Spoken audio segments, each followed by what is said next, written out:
नमस्कार दोस्तों, आप सबका बहुत बहुत स्वागत है।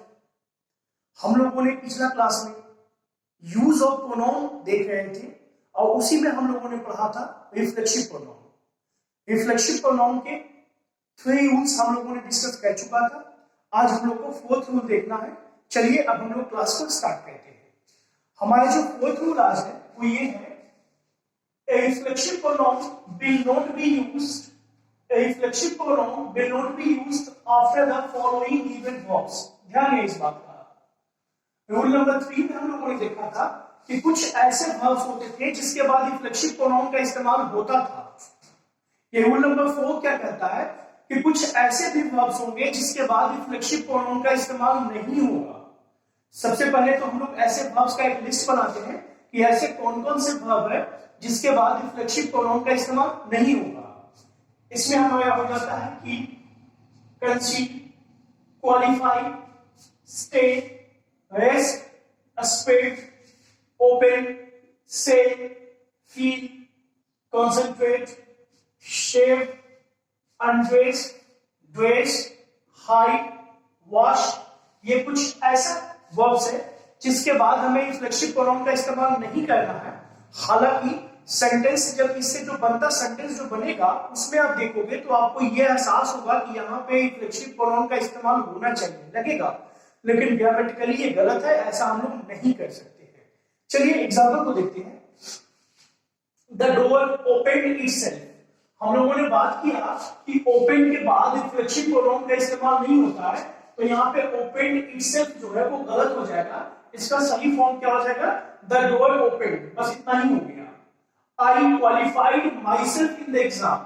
हमने देखा है कि क्वालिफाई के बाद रिफ्लेक्सिव प्रोनाउन नहीं होगा, तो ये सेंटेंस गलत हो गया। यहाँ पे myself का इस्तेमाल नहीं होना चाहिए और इसका सही फॉर्म क्या हो जाएगा? I qualified in the test। और भी एग्जांपल देखते हैं। अगर इसी में कहें he hid himself, उसने खुद को टेबल के अंदर छिपा लिया। He hid himself under the table। तो बताइए हाइट का V2 होता है ये जो हम लोगों ने यहाँ पे हाइट देखा है इसी का तो V2 है ही। तो ये जो V2 है तो हाइट, हमने पता है कि हाइट के बाद रिफ्लेक्सिव प्रोनाउन का इस्तेमाल नहीं होना है, तो इसका मतलब है कि ये जो सेंटेंस है दोस्तों ये गलत हो गया।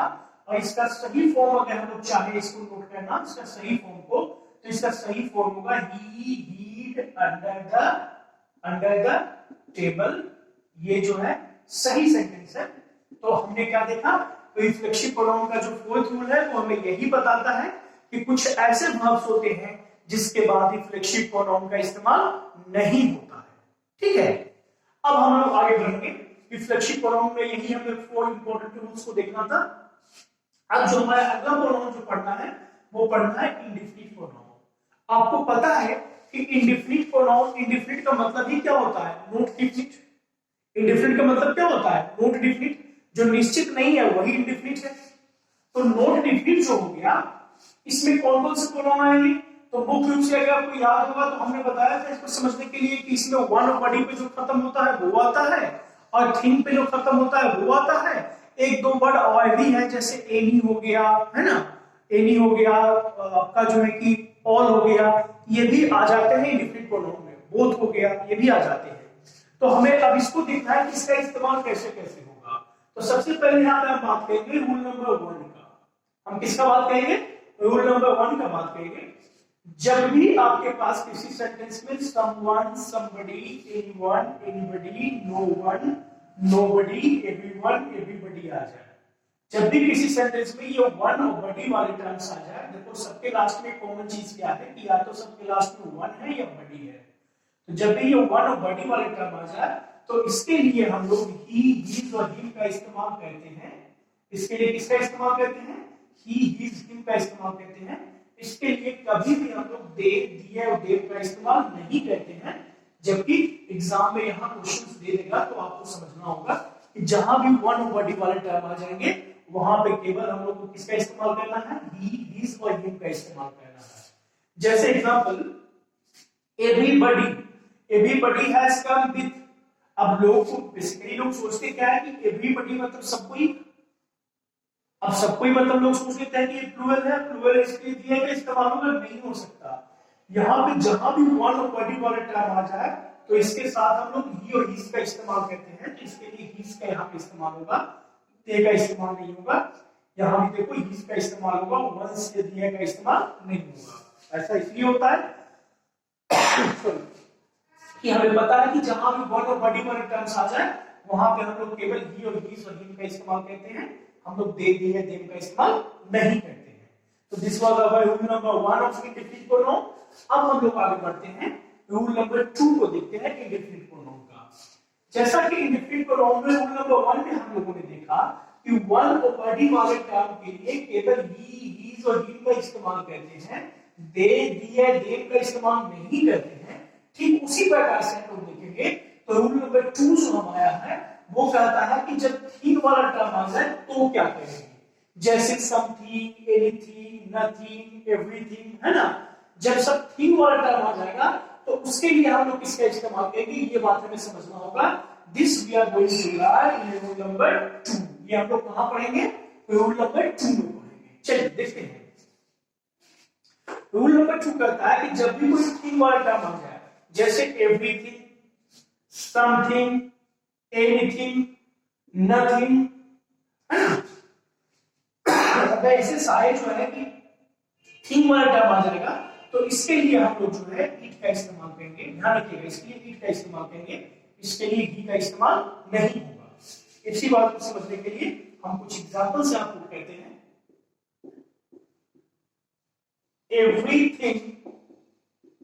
एवरीथिंग हैज इट्स, ये हिज, ये हर, ये their own limitation, their own limitation. हमें समझना क्या है बच्चों कि जब यहाँ पे थिंग वाला टर्म आ गया, जैसे कि हम लोग यहाँ पे देखें कि थिंग आ गया, रूल हमारा क्या कहता है, बहुत आसानी से कहता है कि जहां भी किसी भी वर्ड क्लास में थिंग आ जाए, थिंग में मतलब क्या क्या आ सकता है, समथिंग आ सकता है, एनीथिंग आ सकता है, नथिंग आ सकता है, एवरीथिंग आ सकता है। तो जहां भी थिंग वाला टर्म आ जाएगा तो इसके लिए हम लोग केवल इट का इस्तेमाल कर सकते हैं, ही, शी और दे का इस्तेमाल नहीं होगा। तो इट के लिए किसका इस्तेमाल हो जाएगा, इसका इस्तेमाल हो जाएगा। यहाँ ही, हर, दियर का इस्तेमाल नहीं होगा। तो ये था हमारा रूल नंबर 2 कि जहां भी कोई थिंग वाला टर्म आ जाएगा उसके लिए हमें क्या करना होगा, थिंग वाले टर्म के लिए हमें इट का इस्तेमाल करना होगा। लेकिन जब वन और बॉडी वाला टर्म आ जाए, जैसे someone, somebody, known, nobody, anyone, anybody, everyone, everybody, तो इसके लिए हम लोग ही का इस्तेमाल करेंगे, इसके लिए इट का या दे का इस्तेमाल नहीं करेंगे। ठीक है, तो this we are discussing indefinite pronoun. हमने इंडेफिनिट प्रोनाउन का रूल नंबर 1 देख लिया, इंडेफिनिट प्रोनाउन का रूल नंबर 2 देख लिया। इसमें थोड़ा सा और देखना है, तो अब आप हेडिंग दीजिए rule number 3। Now we shall discuss rule number 3 of indefinite pronoun. अब हम लोग डिस्कस करेंगे इंडेफिनिट प्रोनाउन का रूल नंबर 3 को देखते हैं, इसमें क्या होता है। देखिए रूल नंबर 3 में हमें क्या समझना है कि जब आपका सब्जेक्ट में, रूल नंबर 3 में हमें यही देखना है कि जब आपका सब्जेक्ट में केवल वन आ जाए तो ये वन के लिए किसका इस्तेमाल करेंगे। दो बातें हैं, एक तो मैंने अभी इसके पहले बताया कि लास्ट में, वर्ड के लास्ट में वन आता है। मेरी बातों को ध्यान से समझना, कंफ्यूज नहीं होना। There is a big difference between someone, someone और वन। ये जो मैंने बताया था अभी इसके पहले रूल नंबर 1 में, वो ये बताया था कि जब किसी वर्ड के लास्ट में वन, लास्ट में वन जुड़ा हुआ है, इसके पहले सम है, यहां कहेंगे नो वन, तो वन के पहले नो है, यहां पे कहते हैं एवरीवन, तो एवरी है ना, वन के पहले एवरी है। लेकिन जब सब्जेक्ट केवल और केवल वन बने, जब ये सब्जेक्ट बनेगा तो इसके लिए तो हमने पढ़ लिया है कि ही, हिज, हिम का इस्तेमाल होता है। लेकिन अगर ये पूरा का पूरा सब्जेक्ट ना बने, सब्जेक्ट के रूप में केवल और केवल वन हो, तब क्या करेंगे। ये बहुत इंपॉर्टेंट रूल है और एसबीआई पीओ 2014 में जो है यहां से क्वेश्चन पूछा था। तो चलिए देखते हैं, जब आपका सब्जेक्ट वन बनेगा तो इसके लिए आपको यूज करना है वंस का, ना कि हीज, हर और दियर कुछ का इस्तेमाल नहीं होगा, केवल और केवल वंस का इस्तेमाल होगा।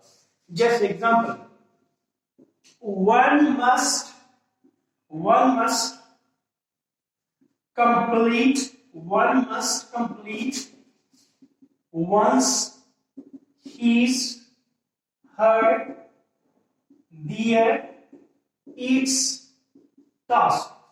हमें क्या समझना है कि जब हमारा सब्जेक्ट केवल वन है तो इसके इस वन के लिए हमें किसका इस्तेमाल करना है, तो इस वन के लिए हमें केवल और केवल वंस का इस्तेमाल करना है, इसका इस्तेमाल करना है, ही, हर, दिए, इसका इस्तेमाल नहीं होगा। लेकिन आप एग्जाम में देखोगे कि यहां से फ्रीक्वेंटली क्वेश्चंस पूछा है, तो ध्यान रखें। और भी एग्जांपल देख लेते हैं। one should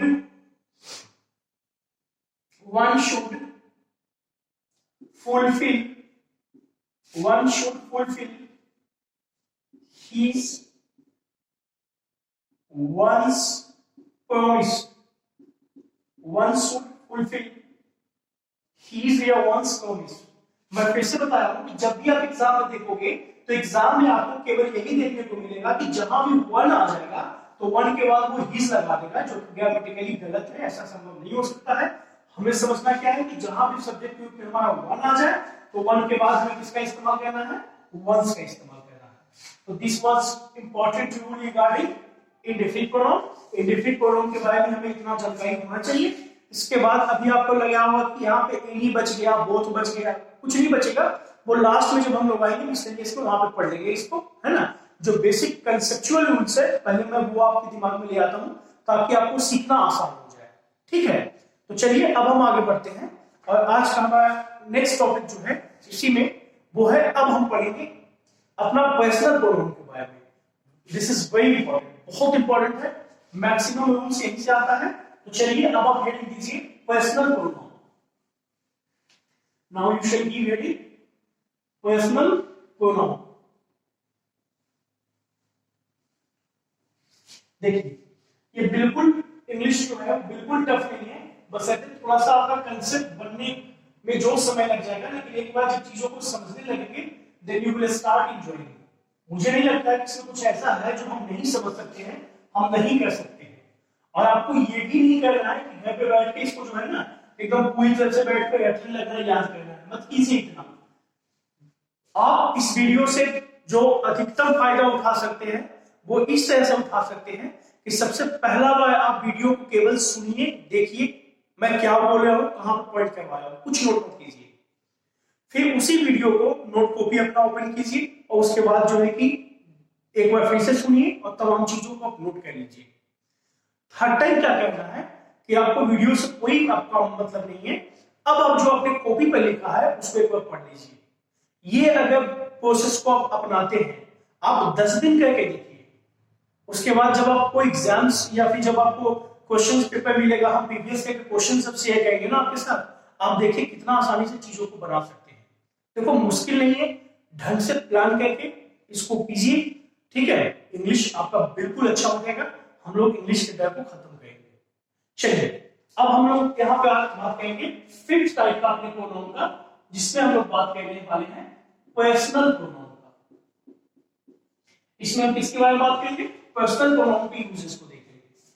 थोड़ा सा समझिएगा, पर्सनल प्रोनाउन के बारे में हम लोग पहले भी चर्चा कर चुके हैं कि ये पर्सन्स ऑफ प्रोनाउन जो हम लोगों ने पढ़ा था, उसी को जब सब्जेक्ट और ऑब्जेक्ट के रूप में इस्तेमाल करते हैं तो वही कहलाता है पर्सनल प्रोनाउन। चलिए देखते हैं।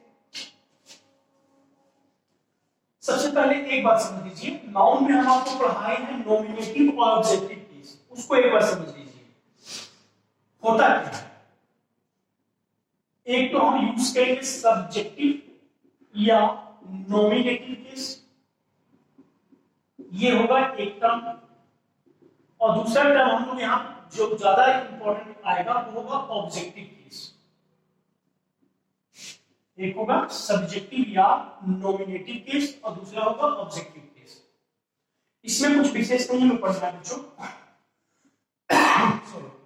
बस इतना ध्यान रखिएगा, जब प्रोनाउन सब्जेक्ट के रूप में इस्तेमाल होगा, जब प्रोनाउन है ना, जब प्रोनाउन सब्जेक्ट के रूप में इस्तेमाल होगा, सब्जेक्ट के रूप में इस्तेमाल होगा, मैंने शॉर्ट में लिख दिया यूज होगा, ठीक है। आप उसको चाहो लंबा कर लेना, डिटेल करके लिख लेना। ऑब्जेक्टिव केस यहां पे होगा कि जब प्रोनाउन ऑब्जेक्ट के रूप में इस्तेमाल होगा। ये दो बातें हमने नाउन में भी पढ़ा है, अब आपको यहां भी जानना होगा क्योंकि इसका इस्तेमाल अभी पढ़ने वाला है। ठीक है, तो दो बातें समझ में आ रही है। यहाँ पे जहां पे हम बोल देंगे सब्जेक्टिव या नॉमिनेटिव केस, वहां पे आपको समझना है कि यहाँ पे जो प्रोनाउन होगा वो सब्जेक्टिव पे इस्तेमाल होगा। जब हम बोलेंगे प्रोनाउन का कोई ऑब्जेक्टिव केस, तो आपको दिमाग लगाना होगा कि यहाँ पे जो प्रोनाउन आएगा वो ऑब्जेक्टिव रूप में आएगा। जैसे अगर चाहो कि नहीं इसका एग्जांपल करके दिखा दीजिए, बिल्कुल दिखा देंगे। अगर मैं बोलूंगा आई और मी, क्या डिफरेंस है? आई प्रोनाउन में सब्जेक्ट है और मी क्या है? ऑब्जेक्ट है। तो ये हो गया सब्जेक्टिव केस और ये हो गया मी हो गया ऑब्जेक्टिव केस। आई हो गया सब्जेक्टिव केस और मी हो गया ऑब्जेक्टिव केस। बस यही बात को बताने की कोशिश कर रहा था। चलिए बच्चों, अब हम लिखेंगे रूल नंबर 1। अब हम स्टार्ट करते हैं रूल नंबर 1 को स्टार्ट करते हैं।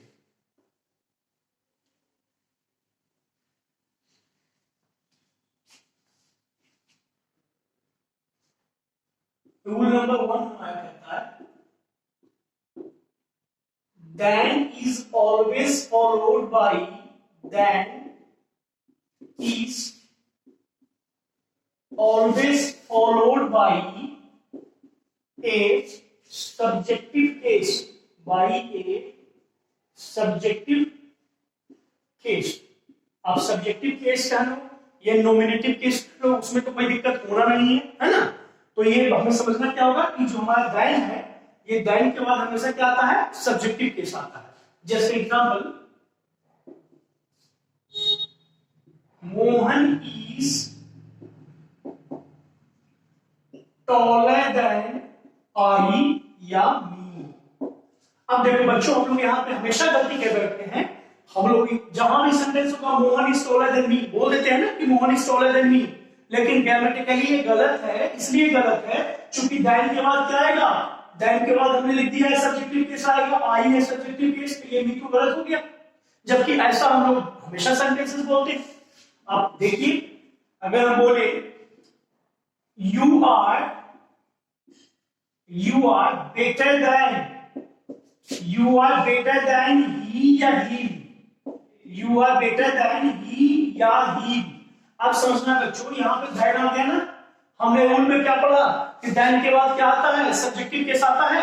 अब जब देन के बाद सब्जेक्टिव केस आता है तो यहाँ पे सब्जेक्ट कौन है? ही है ना, तो ही होगा ना। लेकिन आज तक जो हम लोगों ने इंग्लिश पढ़ा है, जो हमें पढ़ाया गया है, हमें तो यही पढ़ाया गया है कि Mohan is taller than me, ठीक है, you are better than he, ऐसा ही बताया गया है। लेकिन ये अगर ये काम को आप कॉम्परेटिव इंग्लिश में कह दीजिएगा तो गलती हो जाएगा, आपका मार्क्स कट जाएगा। इसलिए ऐसा नहीं कहेंगे। ये गलती को अवॉइड कीजिए, चीजों को सीखिए, समझिए। और भी एग्जांपल सब देना चाहें दे सकते हैं।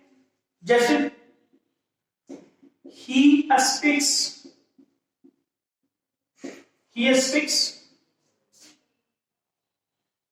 better than she or her। अब ध्यान देना, नॉर्मल केस में लोग क्या कहेंगे?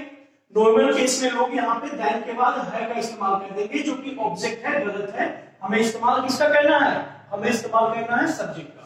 अब ध्यान है, जो मैं अब बताने जा रहा हूं, नॉर्मली यही देखा गया है कि 99% टाइम्स जो है देन के बाद जो है सब्जेक्ट ही आता है। देखो, देन के बाद सब्जेक्ट आया, देन के बाद सब्जेक्ट आया, देन के बाद सब्जेक्ट आया। लेकिन 1% टाइम्स आपको ऐसा कंडीशन निकाल जाता है जहां पे देन के बाद सब्जेक्ट ना कहके देन के बाद ऑब्जेक्ट भी आ जाता है। हमें उस कंडीशंस को देखना होगा कि ये 1% टाइम्स ऐसा क्या हो जाता है कि नॉर्मली जो जिस देन के बाद सब्जेक्ट आता है उसी देन के बाद ऑब्जेक्ट आ जाता है। इस बात को समझने के लिए यहां पे हम एक लिखेंगे बट, और एक एग्जांपल यहां पे देखेंगे, he likes you more than I और मी। बच्चों यहां पे देखे, अभी देखा था कि सब देन के बाद सब्जेक्ट आता है, लेकिन ये देन के बाद ऑब्जेक्ट आता है। अब सबसे पहले तो क्वेश्चन यही बनता है कि आखिर ऐसा क्यों होता है। क्वेश्चन बनना भी चाहिए। चलिए मैं आपको समझाता हूं। देखिए, समझने की कोशिश कीजिए। ये सारे सेंटेंसेस में क्या हो रहा है? ये सेंटेंसेस में कंपैरिजन हो रहा है। कंपैरिजन करने का मतलब हुआ कि तुलना हो रहा है। कंपैरिजन करने का मतलब क्या हुआ? तुलना हो रहा है कि मोहन मुझसे ज्यादा लंबा है, Mohan is taller than I. यहां पे मोहन और आई के बीच में कंपैरिजन हो रहा है। अब कंपैरिजन मोहन से हो रहा है, मोहन सब्जेक्ट है, तो सब्जेक्ट का कंपैरिजन हमेशा सब्जेक्ट से होता है। कंपैरिजन के बारे में एक बात ध्यान रखिए, ये जो कंपैरिजन हम कहते हैं, तुलना जो हम लोग कहते हैं, वो हमेशा सजातीय कहते हैं। सजातीय कहने का मतलब हुआ कि आदमी का तुलना आदमी से करेंगे, किसी देश का क्लाइमेट की तुलना किसी दूसरे देश के क्लाइमेट से करेंगे, कुत्ता का तुलना कुत्ता से करेंगे, मतलब सजातीय होता है। ये बात को समझना होगा। तो यहाँ पे सब्जेक्ट का तुलना किससे होगा? सब्जेक्ट से होगा। यहाँ पे you are better than he, you यहाँ पे सब्जेक्ट है और सब्जेक्ट का तुलना किससे होगा? भाई सब्जेक्ट से होगा। He speaks better than she, अब यहाँ पे ही सब्जेक्ट है, सब्जेक्ट का तुलना किससे होगा? सब्जेक्ट से होगा।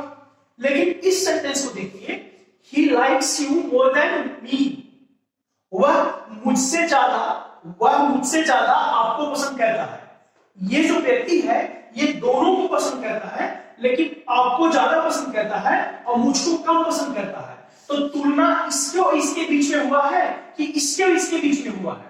वो मुझसे ज्यादा आपको पसंद करता है, तो तुलना तो यहां पे हुआ है दोनों के बीच में ना।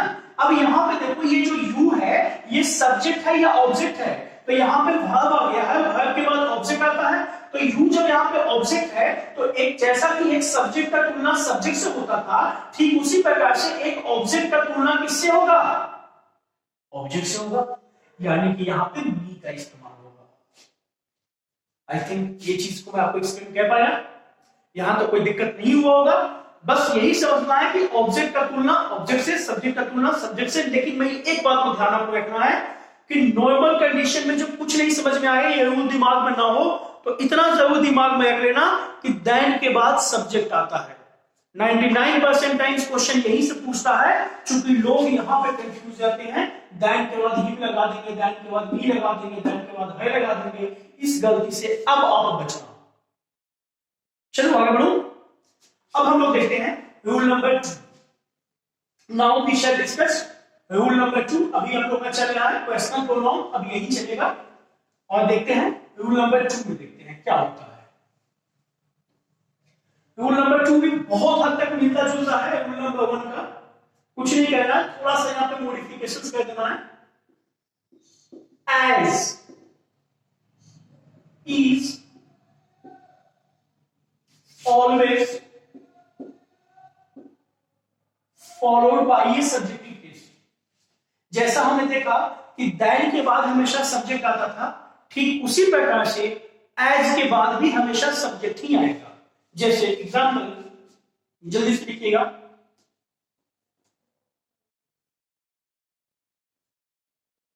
he speaks as fast as me और I।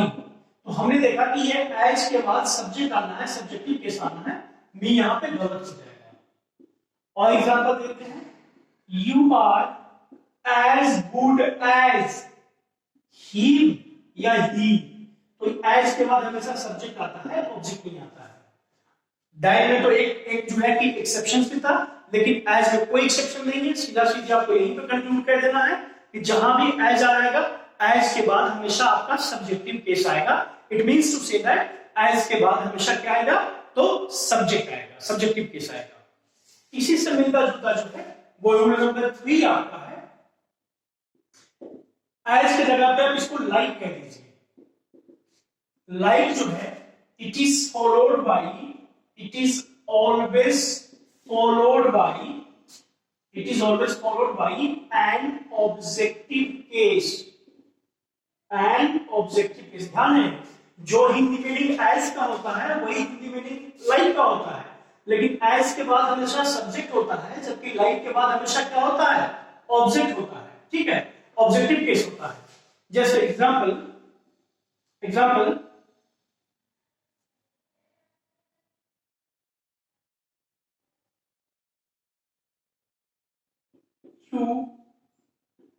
you cannot sing like he or he। ध्यान दीजिए, you can not sing like he या ही, तो लाइक के बाद हमेशा क्या आएगा, ऑब्जेक्ट आएगा, यहाँ पे सब्जेक्ट नहीं आएगा। तो बेसिकली हमें समझना क्या है कि जहां भी एज और लाइक में कंफ्यूजन हो तो ध्यान रखिएगा कि एज के बाद हमेशा सब्जेक्ट आता है, जबकि लाइक के बाद हमेशा ऑब्जेक्ट आता है। यही दोनों बात को हम लोगों ने रूल नंबर 2 और 3 में देखा है दोस्तों, तो जल्दी से इसे नोट कर लीजिए। मुझे नहीं लगता कि यहां पे आपको कोई भी समस्या होने वाला है। मैं आगे बढ़ता हूं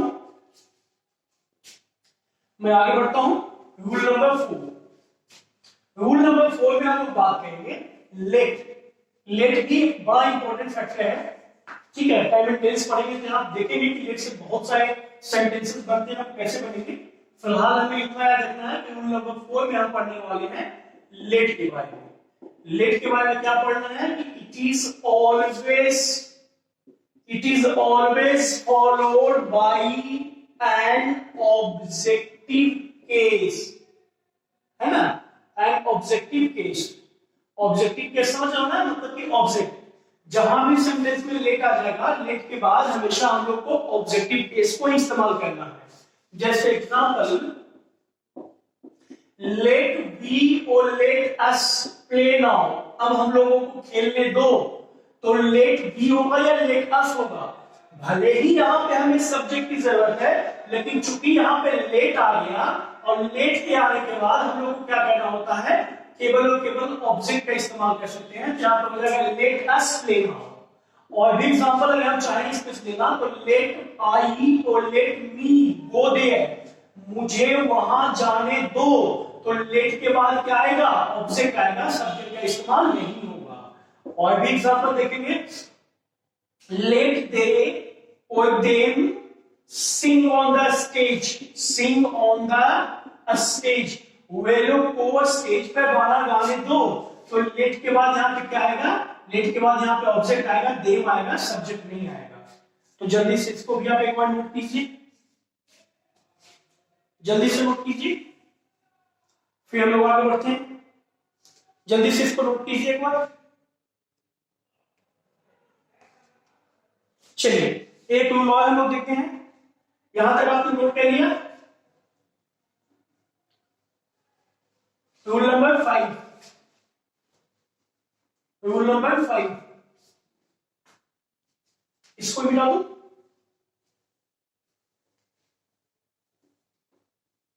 चलिए रूल नंबर 5 में लिखिए, आफ्टर द following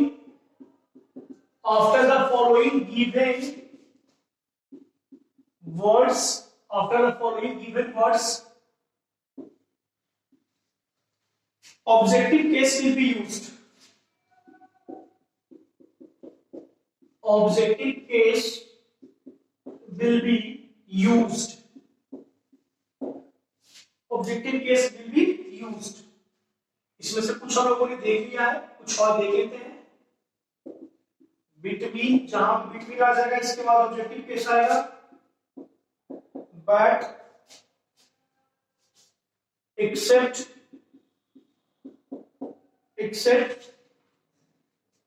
लाइक हम लोगों ने देख लिया है, लाइक देख लिया है। और यार इसके बाद कोई प्रीपोजिशन आ जाए, कोई प्रीपोजिशन आ जाए, तो ये कंडीशन ध्यान रखना है कि ये सबके बाद जो है, ये सबके बाद जो है ऑब्जेक्टिव केस आएगा।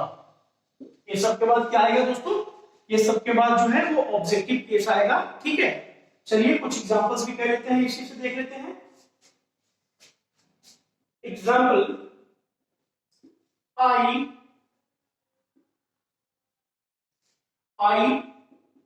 don't want to be like he या he। समझिएगा मेरी बात को। तो ये तो ऊपर भी हम लोगों ने पढ़ चुका था कि लाइक के बाद ऑब्जेक्ट आएगा, तो यहां पे ही हो जाएगा, ही गलत हो जाएगा। He laughed at I or me, तो at यहां पे प्रीपोजिशन है, at क्या है, प्रीपोजिशन है, और प्रीपोजिशन के बाद क्या आना है, तो प्रीपोजिशन के बाद ऑब्जेक्ट आना है, तो यहां पे मी होगा। आई का इस्तेमाल गलत है, यहां पे आई का इस्तेमाल गलत है, बी हो जाएगा। और भी एग्जाम्पल देते हैं। मोहन was standing between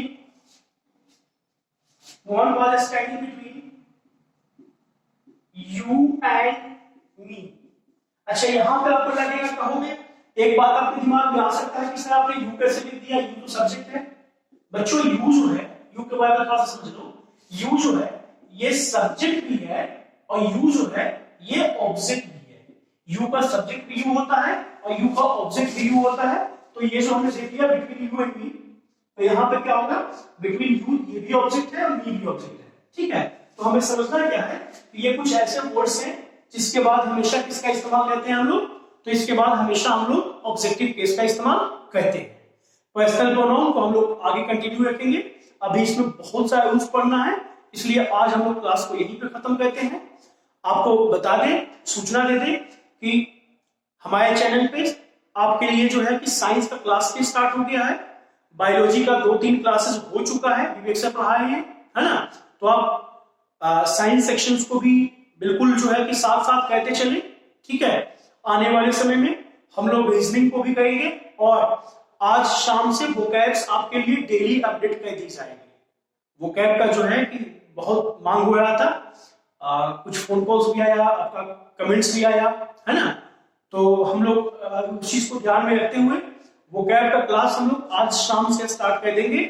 और साइंस को बिल्कुल कहते चलिए, क्योंकि आने वाले एग्जाम्स में जितने भी जीएस बेस्ड एग्जाम है सब में साइंस का जो ये है स्कोप है वो बढ़ते जा रहा है, वो कम नहीं आ रहा। तो साइंस बिल्कुल बायोलॉजी बेसिक से स्टार्ट हुई है, फर्स्ट क्लास से स्टार्ट हुई है ना। तो उसको आप जरूर कर लीजिए। और क्लास आपको कैसा लगा, इसमें क्या कुछ और सुधार की आवश्यकता है, ये आप हमें जरूर इनबॉक्स में कमेंट करके बता दें। या आपको लगता है कि कोई इसमें समस्या आ गया हो, कोई ऐसा टॉपिक है जो आपको नहीं समझ में आया हो, तो इस वीडियो देखने के बाद आप कमेंट बॉक्स में अपना जो है कि प्रॉब्लम को जरूर लिख दीजिएगा। हम अगला क्लास जब स्टार्ट करेंगे तो आपको प्रॉब्लम को पहले डिस्कस कर लेंगे, उसके बाद हम लोग अपना टॉपिक को बढ़ाएंगे। ठीक है, चलिए आज हम लोग यहीं पर क्लास को खत्म करते हैं। आप सभी का बहुत बहुत धन्यवाद। जय हिंद,